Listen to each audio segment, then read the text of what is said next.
Hey there friends, it's me, Andrea Walford from Make Beautiful Cards. In today's video, I'm going to show you how to create this cute but simple card using Stampin' Up's Cute Fruit stamp set. So let's get started. So the first thing that I want to do is to stamp my pineapple. So let's take a look at the stamp set here for a minute. So this is the Cute Fruit stamp set, and you can see it has a few different fruit elements you can use. So we're going to be using the pineapple top, this cute little face, and then the greeting that says, "I couldn't ask for a sweeter friend." So I'm going to start with the pineapple, and I'm going to stamp it in two different colors. I've got Daffodil Delight, and then I'm going to add a little bit of shadowing with some crushed curry. So I'm just going to go ahead and open up my ink pads. And I have here a sponge dauber for the crushed curry. So first off, I want to make sure that my stamp is very well inked in the Daffodil Delight. And after inking, I always like to flip it over and just take a quick peek that there's no dust or anything else, or I haven't missed inking a spot. Next, I'm going to take my sponge dauber, dip it into the crushed curry, and then I'm going to very gently pounce it along the edge of my stamp. And I'm going to add a little bit more at the top, because if you can imagine a pineapple in the dimension of a pineapple, the leaves would cast a little bit of shadow towards the top of the pineapple. So now I'm going to go ahead and press firmly onto a scrap piece of Whisper White cardstock. And you can see here I have a perfect impression of my pineapple. So now I want to give him a little face. So for that, I'm going to use my Memento Tuxedo Black ink. So I'm going to ink up this little face, and then just going to make sure this is straight, and I'm going to stamp him towards the top, like so. Next, I want to stamp the pineapple top. So for that, I'm going to be using some Granny Apple Green and Garden Green ink. And then I also want to make sure I grab my Garden Green sponge dauber. So we're going to do the exact same thing with the pineapple top that we did with the pineapple bottom. I'm going to ink my leaves up in the lighter color, so in this case, Granny Apple Green. Flip it over to make sure there's no fluff, and I do actually see something on there, so I wiped that off. And that looks better. You can always stamp it multiple times if it doesn't work out the first time. But I like trying to get things good or right on the first time.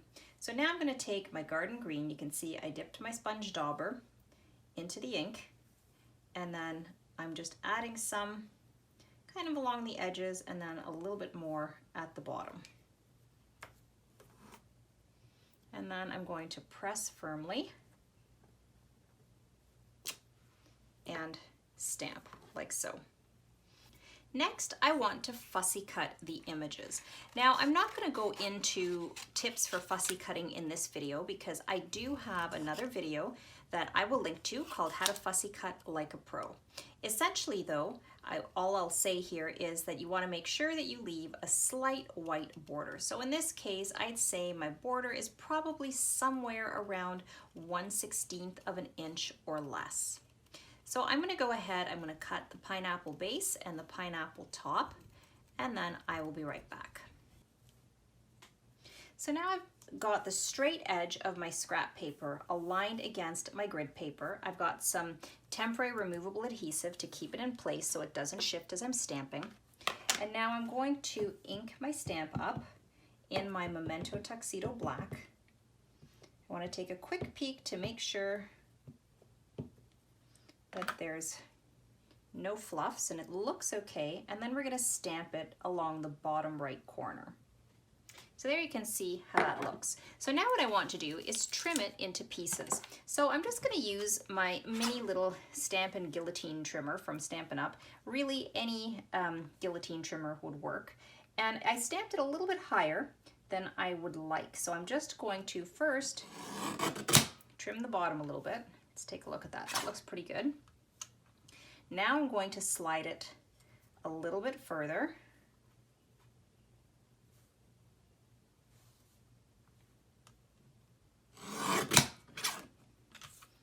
So you can see I have this little strip, and then now I want to cut it apart. So I'm going to start by cutting it where it says sweet, so in between for and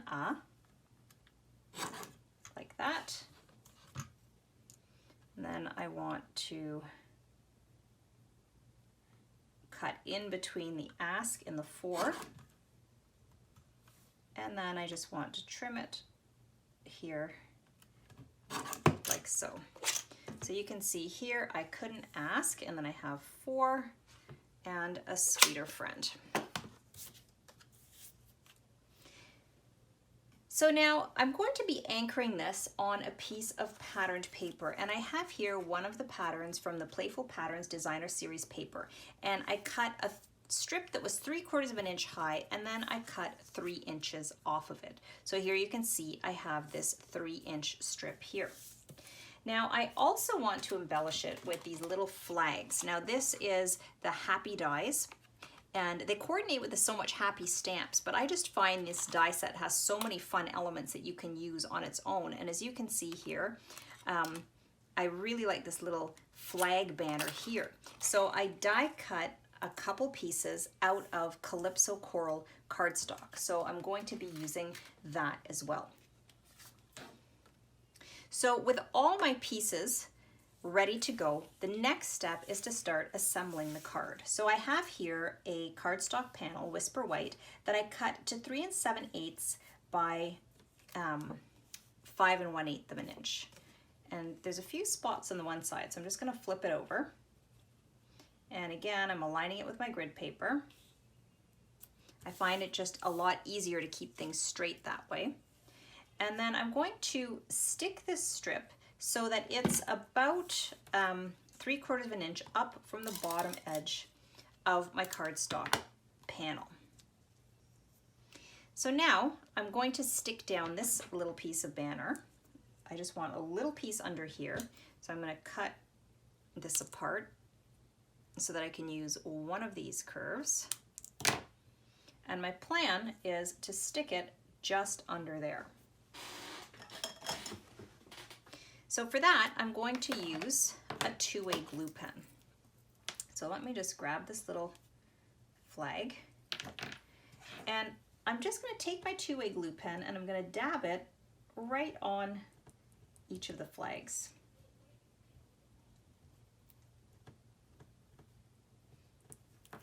Any kind of liquid glue or glue pen would work perfectly for this. And then now I'm going to butt it up with the bottom edge of my patterned paper strip so that it kind of looks like it's hanging off of that strip. So now for this banner, I'm going to trim this one flag off here, a partial flag like so. And I want it to overhang a little bit. So I'm just going to cut this right there. And then I'm going to do the same thing with this. I'm going to take my 2-way glue pen, I'm going to put glue. I want to make sure, actually I'm not sure if that's working. So what I'm going to do is I'm just going to take a little bit of my Tombow Mono liquid glue. I just want to make sure that with this one, it's literally just a tiny little dot on the back of each flag. I don't want any big globs of glue because I don't want it to squish out. And I'm just blotting off some of the excess glue. So now I just want to make sure that this is straight across and it's overhanging a little bit because I will be trimming it afterwards. And that looks pretty straight. So now we can go ahead and stick our pineapple, and for that I'm also going to use my Tombow Mono multi-liquid glue and this little scrap of paper. Usually I use my fingers, but then they get really sticky and that's a real challenge. So I'm going to put this pineapple like so, and the pineapple top.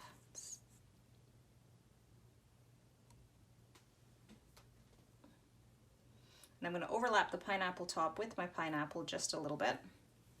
Like that, you can see how cute he looks. And then now for my greetings, I want to do it just because this is has such a fun vibe to it. I don't want my greeting to be all straight. I want it to be angled, and I want to give it a little bit of height. So I'm going to add it onto my card using some of my mini Stampin' Dimensionals. And these are just the perfect size for these pieces. So I can fit 3 on the back of this one. So I'm going to have this slightly overlapping the patterned paper, like so. And then let's get one on the back of this one.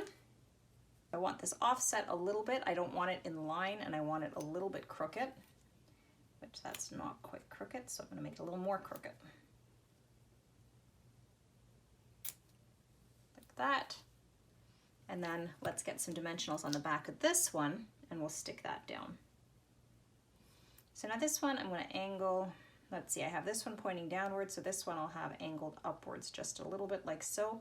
And I'm not worried about even spacing because, like I said, I want this to be a little bit wonky.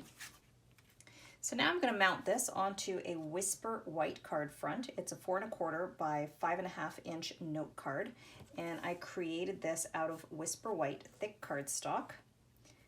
And as you can see, because of the size of my panel, 3 7/8 by 5 1/8, it gives us this really nice thick border around it. So I'm just going to make sure that this is even, and then I'm going to hold it in place, carefully lift it up, and just grab a little bit of a tape runner here so that I can stick it down on one side, and then I can flip and I can stick it down on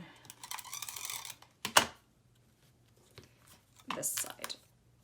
So now, as you can see, the flag overhangs a little bit, so I'm just going to trim that so I have it aligned with that edge. And I really liked the effect of just how it overhangs from this panel just a little bit.